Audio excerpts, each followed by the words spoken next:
Chapter 2. Duardos and Duardon'ts. A sea of glass drowns the floor. An attack? A violation? Mother? Father? There's no response but the wind howling through the wound in my home. The windows have been shattered, bookshelves toppled, photographs disgraced. But no sign of my parents. I search through the den and find messages of hate. Weeks worth. Directed at my parents, blaming them for me. For my part in bringing the games here. For my curse. The curse.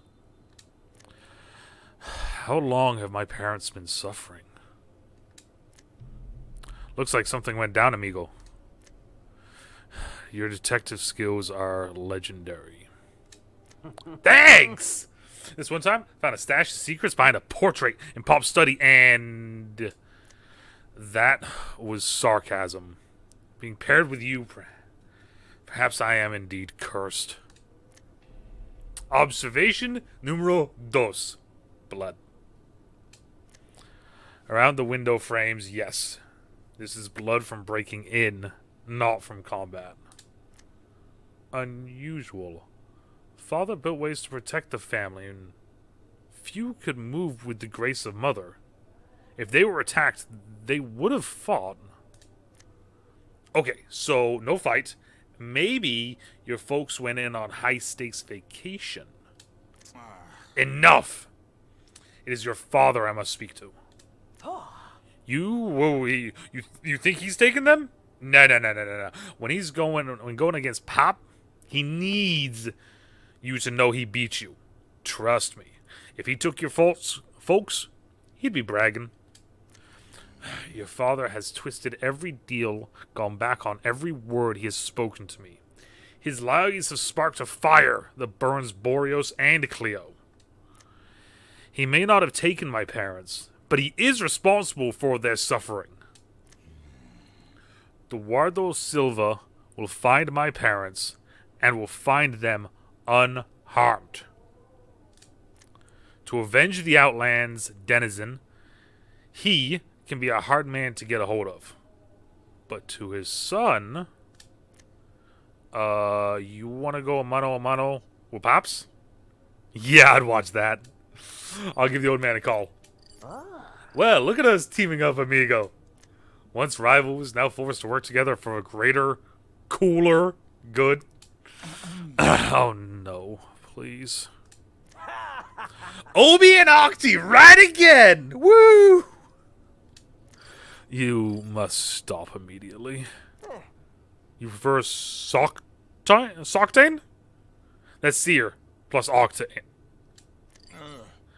Where is your father? My parents can wait no longer.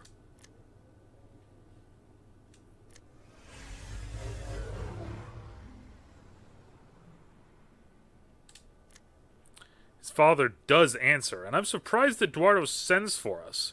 It is a sinister limousine, available only to the Outland's most wealthy and devious of creatures. There was a time Octavio would never bask in his father's affluence. Yet, little by little, the boy becomes ensnared by his father.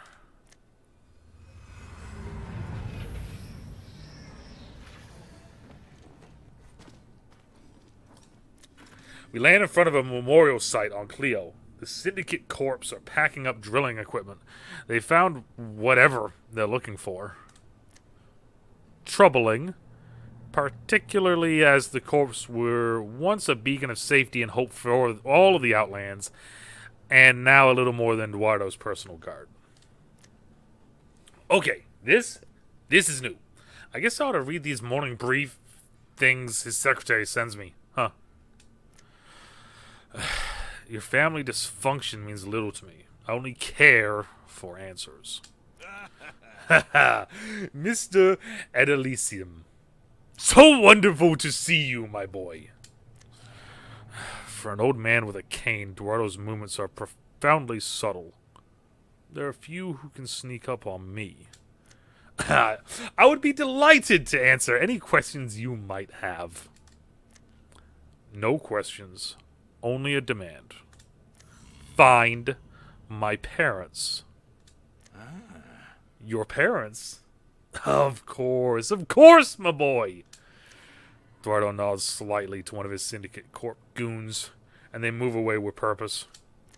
Please, find Edalasim's parents. We're all terribly worried. Do not pretend to care. One moment, my boy. You must trust me. Trust you? I came to you for help, but receive only harm. The people blame me and take their rage out on my family. Ah. So you've come all this way to express a lack of gratitude. Gratitude? You forgot, my boy. Boreos and Cleo are symbiotic. Cleo is forgotten. Yet, with my involvement, it receives media attention and significant resources. Your scheme ignores Boreos' blight. Incorrect. Once Cleo stops deteriorating, Boreos' destructive seismic events will end. Both worlds saved, thanks to our fine work. Aren't you getting exactly what you wanted, Mr. Edelasim? I'm gonna fucking struggle with that all day, apparently. Once Octane leans back casually, enjoying this far too much. Soctane. Absolutely not. Our deal had the games come to Boreos, not Cleo. Cleo is too fragile. Many will suffer. If some minor discomfort is what it takes to save the moon, then that is acceptable. See, what is it you say? Encourage others to see the beauty around us, even in destruction.